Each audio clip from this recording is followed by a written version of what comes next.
ભારતીય સેનાની ઓપરેશન સિંદૂર હેઠળની ઐતિહાસિક સફળતાને યાદગાર બનાવવા માટે સુરતના સાંસદ મુકેશ દલાલે સુરત મહાનગરપાલિકાના કમિશનર શાલિની અગ્રવાલ સમક્ષ માત્ર અડાજણ રાંદેર વિસ્તારમાં જ ઓપરેશન સિંદૂર ટ્રાફિક સર્કલ બનાવવાની રજૂઆત કરી છે।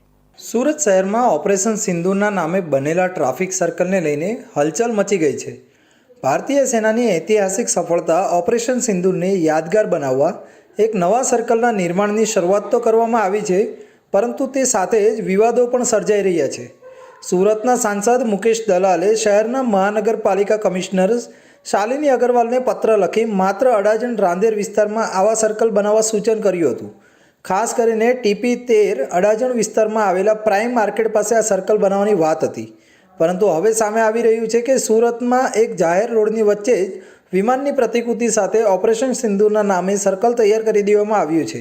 આ કામ કેટલીક હદ સુધી ગેરમર્યાદિત રીતે અને ટ્રાફિક વ્યવસ્થાને અવગણીને કરવામાં આવ્યું હોવાનું માનવામાં આવી રહ્યું છે। શું આ સર્કલ માટે સરકારી મંજૂરી લેવામાં આવી હતી? ટ્રાફિક વિભાગ અથવા મનપાની મંજૂરી વગર જ એ વિસ્તારમાં આકસ્મિક રીતે સર્કલ તાણી દેવામાં આવ્યો। વિમાની પ્રતિમા અને વિશાળ સર્કલથી ચાલક વર્ગ માટે અવરજવર અસુવિધાજનક તો નથી થઈ રહીને આ મામલે સ્થાનિકો અને ટ્રાફિક નિષ્ણાતોની વચ્ચે ચર્ચા ગરમાઈ છે।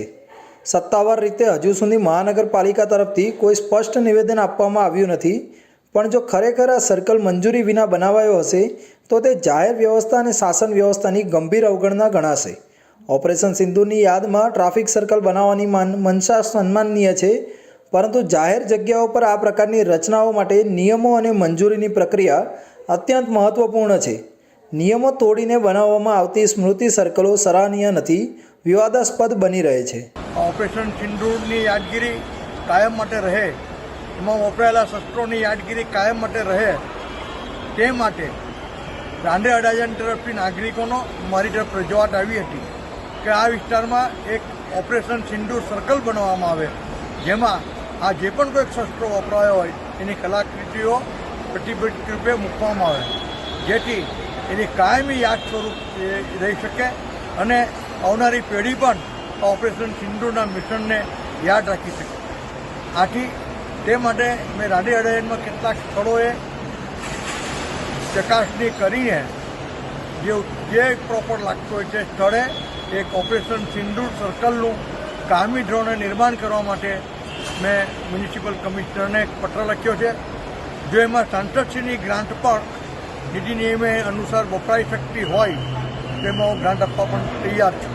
અડાજણમાં ટીપી 13 અડાજણમાં પ્રાઇમ માર્કેટ પાસે બનાવવામાં કહેવામાં આવ્યું છે। ટીપી 12 અડાજણ સુરત હજીરા મુખ્ય માર્ગ પર અડાજણ ગામ 4 રસ્તા પાસે મોરા ભાગળ 4 રસ્તા, સુભાષચંદ્ર બોઝ ગાર્ડન 4 રસ્તા અને અડાજણ રાંદેરના અન્ય કોઈ મોટા રસ્તા પર ઓપરેશન સિંદૂર ટ્રાફિક સર્કલ બનાવવા માંગણી કરી છે। પરંતુ મહત્વની વાત એ છે કે સાંસદ મુકેશ દલાલ સુરત લોકસભાના સાંસદ છે, જેમાં 7 વિધાનસભા વિસ્તાર આવે છે, પરંતુ તેમણે માત્ર ને માત્ર અડાજણ વિસ્તારમાં જ ઓપરેશન સિંદૂર ટ્રાફિક સર્કલ બનાવવાની રજૂઆતથી વિવાદ ઊભો થયો છે।